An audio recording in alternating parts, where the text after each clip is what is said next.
did just jump, but how to prioritize sustainability and win at retail. Ladies, powerhouses, I see that you're here. Let's take you off mute. Let's get the cameras on so we can see your beautiful faces. Winston, you're still on mute as well, so just want to give you the heads up there. But Sahar, I am excited to have you take it from here. Hi, Michelle. Thank you so much for the opportunity. We're both very excited to be here and talk to you guys about sustainability, as it is a very big buzzword in our industry, and also in everybody who's on the line here. And Winston's going to kick this off for us. So I'll turn it over to her. All right. Do you have the presentation, Sahar? Yes, I can. Let me get in. That would be good, right? That's helpful. Let me share my screen. Is coming.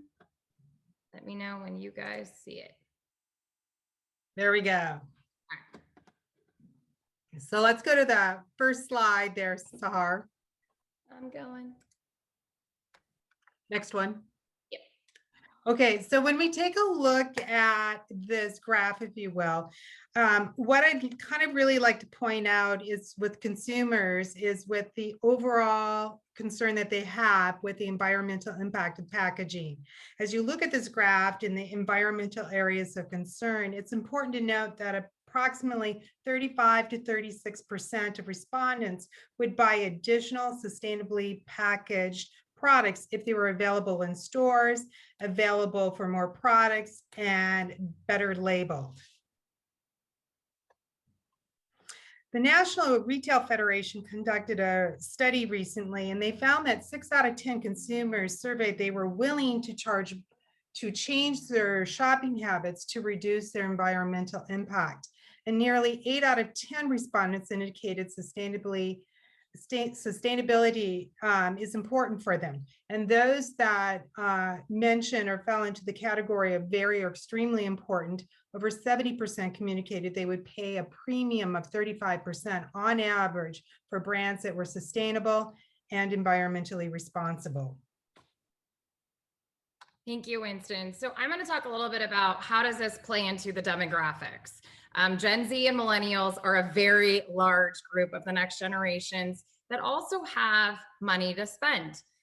So it's a great combination there. So as we look at sustainability with these two demographic groups, what are they looking for and what influences their buying decisions? So 76% of millennials and 71% of Gen Zers are actually making conscious decisions around if the products are natural and organic as they make a purchase. 81% of millennials and 75% of Gen Zers are actually looking for clean products. So your brands, are they clean products as they make that buying decision? 78% of millennials and 72% of Gen Zers are actually purchasing products based on the recyclability. So the recyclability factor is important to them, and they're looking for that as they're choosing between brand 1 and brand 2. And then ultimately that leads to, as they're making those buying decisions, that 58% of them are looking for the packaging component of it. So is the packaging that you're putting out in the world, that's your billboard, eco-friendly? Is it coming from a sustainable source? Does it have post-consumer fiber? Are you using alternative materials as opposed to materials that could be harmful for our environment? These are key things that these two groups, I should say, are looking for when they're looking at brands and making a decision to buy. So one of my favorite areas to talk about is clean beauty. And I always like to kind of set the table, if you will, before jumping right in.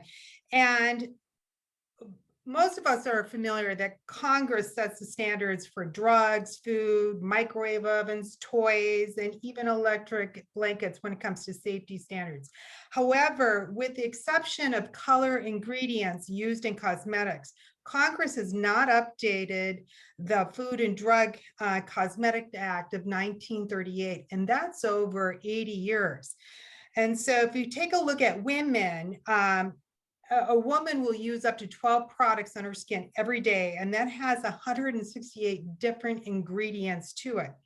So when we start talking about this whole clean beauty, there's a dramatic growth that's happening. And what we're expecting it to double in that a very short period of time in the year 2027, $54.5 billion. On top of that, the growth of demand of organic products is increasing with every generation, and 60% of the women are taking the time to read those product labels in order to identify organic and healthy ingredients. So I'm going to switch gears a little bit and talk about how does this whole topic of sustainability really affect in your retailer platform. We decided to pick 4 different retailers to really emphasize on, to share some of the initiatives and sustainability goals that they've set forth that is going to impact the brands that are distributing their products through those retailers. So Walmart and Sam's Club is really taking charge on sustainability. They actually started this back in 2006, and quickly, they're crawling before they're walking, before they're running. But this year they've come out with 3 initiatives, one being climate. And they want to target zero gas emissions in their operations by 2040. What does that mean? They want all of their stores, their fulfillment centers, both from the retailer side and the online platform, to have 0 gas emissions by 2040 with their distribution of their products. With that, it also complements, they want 100% renewable energy. What does that mean to the brand? That means they're going to be coming to you and asking you, what are you doing in your manufacturing processes to reduce your carbon footprint? Are you using alternative materials or manufacturing processes as you're bringing in your products through their doors? They're going to then partner with suppliers, such as, those of you in the audience, to reduce or avoid 1 gigaton of greenhouse gas emissions as part of their global value chain initiative by 2030. These are big, aggressive goals from Walmart that they will be challenging their suppliers to comply to.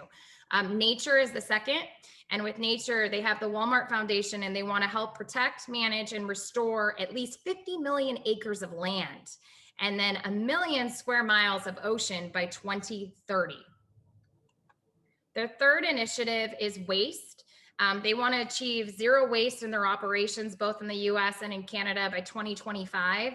And then they want to reach 100% recyclable, reusable, and industrial composable private brand packaging by 2025. What does that mean for the rest of us and the brands that are pushing products and competing against private label? That means we've got to get ahead of that and make sure that we're also looking at recyclable, reusable, industrial, composable items in our packaging, in our product lines, as they're going to be stealing your real estate in store. And so those demands and those requirements are also going to be important for the brands to show up in front of your buyer, hitting each of these different initiatives around packaging and displays and your supply chain distribution of your products. Amazon. We all love Amazon, right? So Amazon, they're really taking the lead. They're leading the pack from an online retailer to their e-commerce platform in terms of their sustainability focus, their overall impact on the environment. They're looking to power operations within 100% renewable energy by 2025. They are also, with that, going to be investing 100,000 electric delivery vehicles. So not only is their renewable energy important, but they're going to carry that through to their distribution to door to their consumer.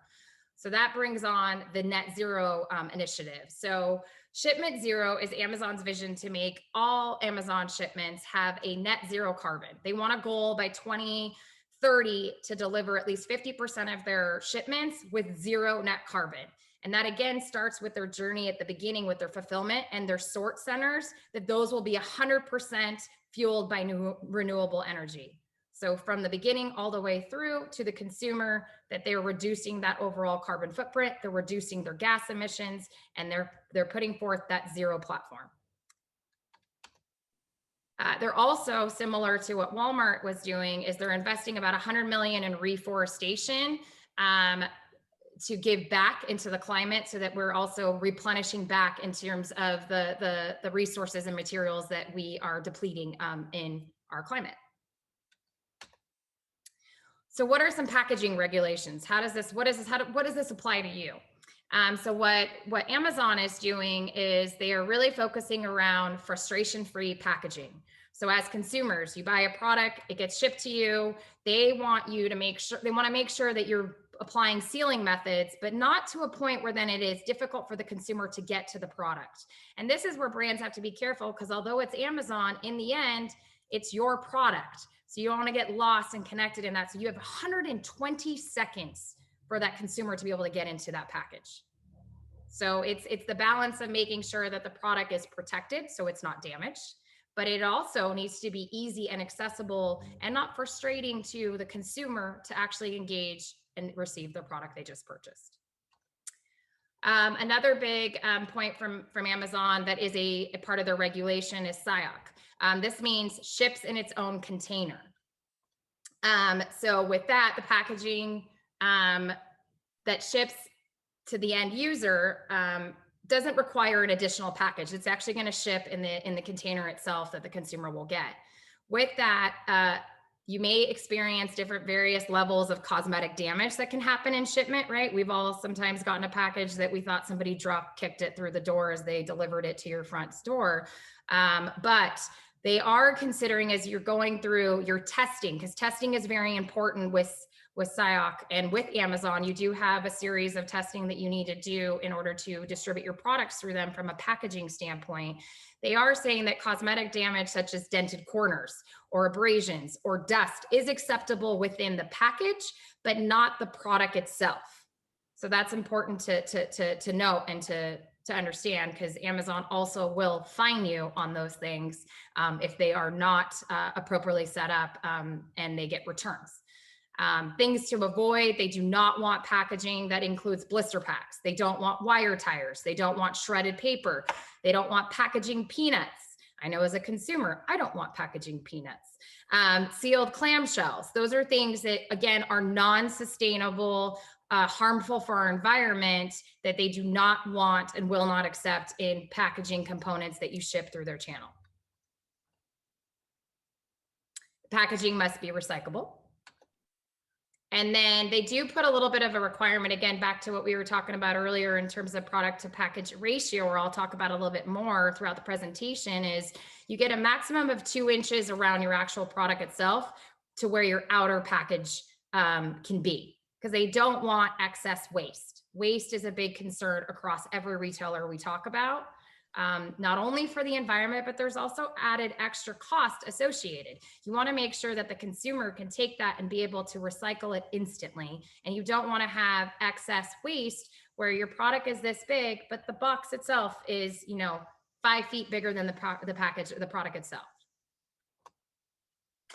Thank you, Sahar. So much like Amazon, Target is committed that all of their private brands within Target will be based with sustainably managed forestry packaging by the year 2022. And so this is your SFI, or Sustainable Forestry Initiative packaging board, being used. They've also said they are completely eliminated expanded polystyrene from all Target brand packaging by the year 2022. So if you are currently using any of these items, I would make that switch. Target has also been an early adopter of how to recycle. And I'd like to say, welcome to the age of recycling transparency. In the past, a lot of brands would just simply slap on a recycling stamp and call it a day. And as we all know, not all plastics are equal when it comes to recycling, and much of single-use plastics have ended up in our waterways as well as our landfills. So even though we all had good intentions in recycling, I like to think of it as wish cycling. So Target has actually partnered and supported the Recycling Partnerships mission to improve how more than 25% of the people in the US are recycling. They are pushing brands to be upfront about the sticky challenges in recycling, and this is creating pressure and awareness to reduce single-use plastics. The next area is Target's Clean Initiative. And this is a new way to shop in real time. Throughout the retail space and online brick and mortar, Target is putting visual icons on products and signage that are formulated without a group of commonly unwanted chemicals. By developing these icons, they're providing transparency to the customers and the ease of recognition of clean products. Target also believes these companies can be held accountable, and they're encouraging them to produce more clean products in order to boost sales and to better the planet. Ulta was an early adopter of curating conscious beauty. These are indie beauty brands that are sustainably packaged, clean, vegan, cruelty-free beauty products. Ulta has taken a step further by highlighting super clean beauty products and waste-free packaging. So they've recently, next slide, sorry. They've recently announced a partnership with Credo to identify brands and to ensure that they meet the rigorous super clean standards in sourcing, formulating, and packaging. Ulta's Loop program is leading brands to use durable, returnable packaging, or what they call waste-free packaging. Cosmetics are shipped in a reusable tote, and when the consumers are done, they ship them back in that reusable tote. At that juncture, Loop hygienically cleans and refills containers. The next retailer we're going to talk about is Costco. So with Costco right now, they've actually put out new guidelines this past year and have specifications all around sustainability and what is acceptable, not acceptable, and how you need to communicate through your packaging to the consumer. So they're looking for sustainable packaging that will not compromise the quality. Because as we look to be green, we still have to be conscious of the quality around the packaging, and that it still is that beautiful billboard that's your call to action or your silent salesperson, but still incorporating alternative sustainable materials. So it has to have that balance. You also still have to follow the regulations around food and safety if it's those types of products, obviously around cosmetics and health and beauty, things that are incorporating into your body, things that are being consumed, as well as things that, you know, we're using to keep ourselves younger. And then also sales, because ultimately you still need to push product, because as each of these retailers are very conscious about sustainability, you still need to be able to push the retail sales to keep your space. They're looking to increase recyclability within all of your materials. And it's not just the packaging in terms of your secondary, also your primary. So your bottles, your caps, all of the different components that go around your actual product itself. And then they're looking for compostability of all your packaging. Some suggestions around that is looking for, you know, fiber-based material that's certified and is 100% post-consumer fiber, for example. Or looking for alternatives if you are going to put if you're putting, you know, PVC, that is actually something they're eliminating that I'll talk about shortly, but looking for recycled PET. So it is, you know, a more sustainable product that has less of a harmful impact on the climate. Packaging has to be labeled. There's a lot of specifications around the communication piece of recyclability, because in the past, people focused on cradle to grave. But now it's about cradle to cradle, meaning what is going to happen with the packaging after the consumer purchases it, takes it home, and then what happens to it next. That whole life cycle analysis. And then they're looking for manufacturers that offer clean and organic products. Things that Costco is eliminating, the no-nos. They are looking to eliminate styrofoam. No styrofoam in their stores, and they do not want expanded polystyrene. They are looking to eliminate PVC. They are looking to eliminate materials that contribute to potential health concerns or environmental threats. Things that have heavy toxic metals, those types of those types of materials or chemicals can be very harmful, and they do not want those in their stores or associated to their consumers. The things they do want you to highlight on and to contribute into your efforts of your packaging is they're looking for increased use of recycled materials, to identify and label on your packaging the recycled content, to increase the use of compostable packaging, to reduce your product to package ratio. So again, reducing your weight, your materials, your volume, taking the entire life cycle of your product and making sure that you are limiting your waste. And then the packaging has to be properly labeled for recycling. So what they do with it afterwards. So not only what the package includes that it has recycled content, but also then the communication of what to do and what Winston talked about earlier, the education piece on the how to recycle, because it's important for consumers to understand and know what they can recycle within that package and what they can't. Ideally, you want to push that everything they can, and then that the packaging is easily recyclable to that point.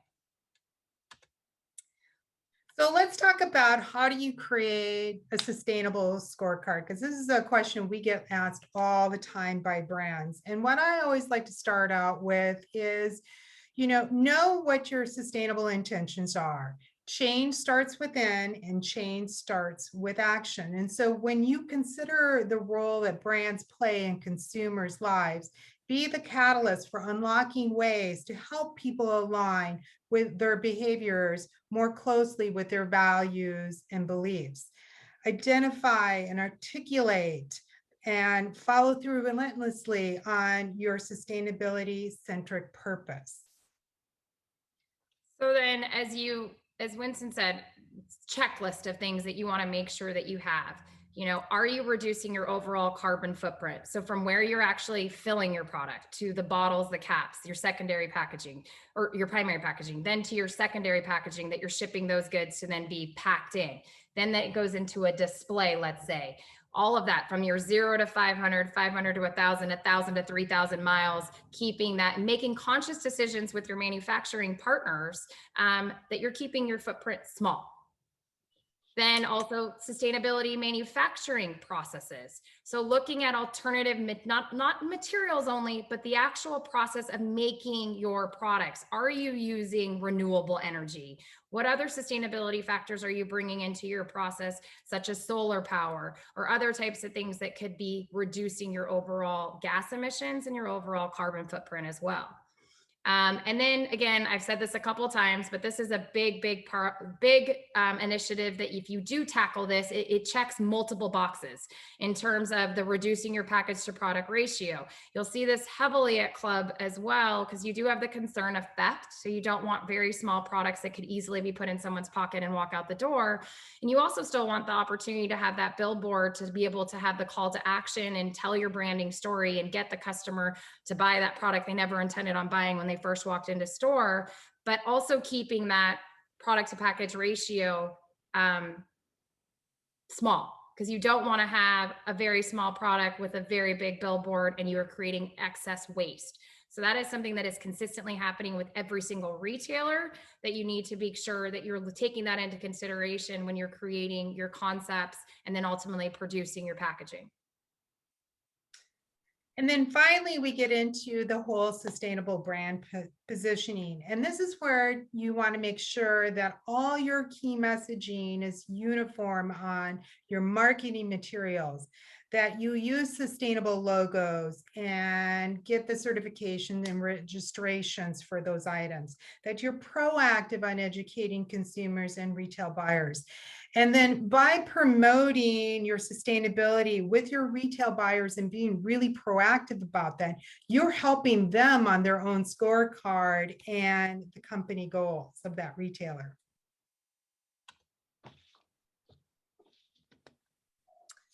And then last but not least, I'll end it with the post-consumer content. And we've talked about this a couple times too, but the thing that's important as you talk to your manufacturers and your partners is, are you able to document and certify your PCR? Because a lot of people can make claims, but you're going to need to validate those claims. And then we recommend, and many of our clients do this, they put it in as part of their branding and their messaging on their packaging, on their websites, on all of their collateral, that yes, again, they are using packaging, but they're using packaging from a sustainable source, and they're using packaging that comes from recycled material. So making sure that that certification is there and present and you can document it. And I recommend, and this is what we do with a lot of our clients, as they present their rendering and their concept, we're calling out all of the green initiatives before the buyer even asks for it. That's how you separate your brand from the next brand that comes in that didn't think about what the buyer's expecting. You show up, you have your scorecard, and you put your best foot forward. Then looking at sustainable materials. So Winston talked about this a little bit earlier on the SFI and FSE. You know, sustainability, SFI around packaging is a sustainably forestry initiative. It's where we're not utilizing ancient trees or unprotected trees for the purpose of packaging and displays. It's reforestation that's been planted there for the purpose of packaging and displays. And then our commitment as a company is we replenish, you know, 1 tree for every 7 we cut down. So looking for those vendors that are contributing to your green story and making that commitment that you should also highlight does separate you again. And then the Forestry Stewardship Council, you'll see that on lots of paper material, from your folding cartons all the way through to your collateral, your sell sheets, those types of things that you can then claim down to your post-consumer fiber and put those percentages on there as well. These are just some of the things. Winston and I could talk for a really long time and do open that if there's other questions and things that you guys have, but there is a whole series of sustainability scorecard initiatives and things that you want to make sure you check off before you ever go sit in front of your buyer and present your next great product. So on that note, we'd like to open it up to any kind of questions. And if somebody would like to reach out to us for just even a consult, we're happy to do that too. And it's not uncommon that we'll actually do audits for some of our clients on their packaging and areas in which we can help improve their sustainability footprint. Hello, ladies. That was such an incredible session. I always love hearing from both of you because you're obviously so passionate about the work that you do. Your sessions are so content rich, and that's all you can really hope for from partners like you, right? And that you, I mean, when you have that enthusiasm, it means that you're doing great work. That's, you know, you're able to help deliver a really positive experience for the brands that you're helping build, and that's all we can really hope for. And this question came through. I'm not sure if you saw it came through the chat, but it said, did Winston say that women use 10 to 15 products on their face per day? I mean, that was a very specific one, but you know, for fun.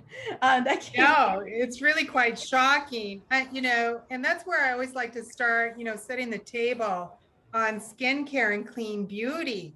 But it's actually a woman on average will use 12 products on her skin in a given day. And that equates to 168 different ingredients that you're putting on. And being that our government, if you will, our FDA hasn't gone back and updated a list of no-nos from chemical compounds that shouldn't be in our cosmetics, it's kind of shocking, actually. So kudos to the clean brands and retailers that are pushing that change. Absolutely. And then this other question came in from Angie Tran. She says, is there an MOQ for your package services? Is it mostly for retail packaging? You want me to go? Oh, yeah. Go ahead. Yeah. No. So there isn't a minimum, and that's the beauty of what packaging and really where technology is gone. Because back, I would say maybe even 5 to 7 years ago, you wouldn't want to have us produce one for you because it wouldn't be very cost effective. Where now with technology, we've gone light years and able to support maybe some smaller initiatives, test runs, especially as retailers or others are pushing you guys. You might get a quick test run to do that. Ultimately, then you want to roll out to all stores.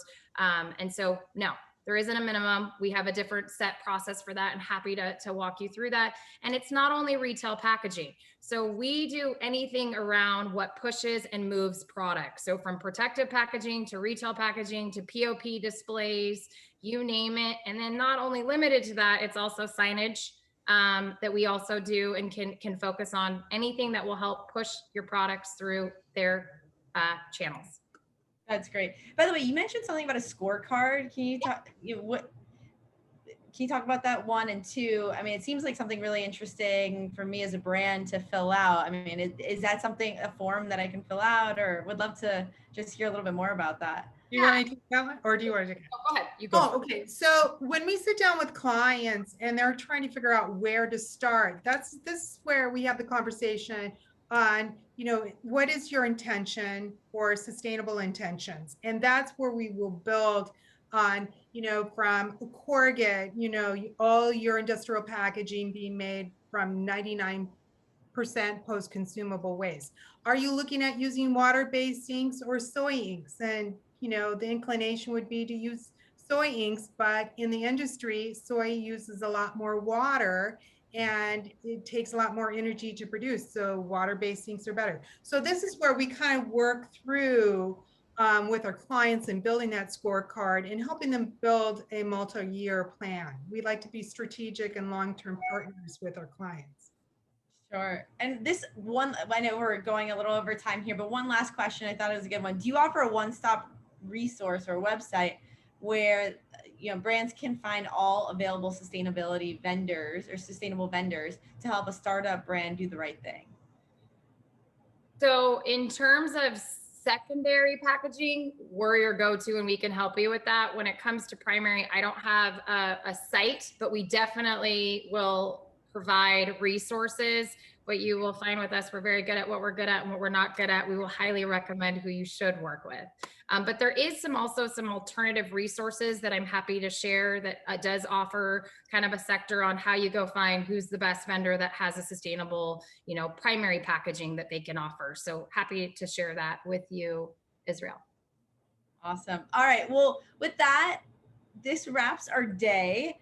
Sahar Winston, thank you so much for everything that you bring into this community and how much, that was a nutrient dense session. So I really appreciate that. And if you can even share that with the brands or make that available, whether it's on your website or in follow-up communication, I know a lot of brands would love to engage further and see where they rank from a sustainability standpoint and make sure they're set up for success there.